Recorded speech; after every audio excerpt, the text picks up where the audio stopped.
বাল্যবিবাহের ২ বছর পর কেন মামলা করা যাবে না জানতে চেয়ে রুল জারি করেছেন হাইকোর্ট। বিচারপতি কাজী জিনাত হক এবং বিচারপতি আইনুন নাহার সিদ্দিকার হাইকোর্ট বেঞ্চ এ রুল জারি করেন।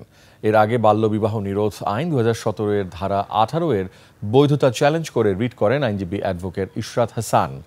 আইন মন্ত্রণালয়ে ২ সচিব, নারী ও শিশু বিষয়ক মন্ত্রণালয়ের সচিব এবং স্বরাষ্ট্র সচিবকে রুলের জবাব দিতে বলা হয়েছে। বাল্যবিবাহ নিরোধ আইনের ওই ধারায় বলা হয়েছে, বিবাহের ২ বছর পর কোনো অভিযোগ আমলে নিতে পারবে না আদালত।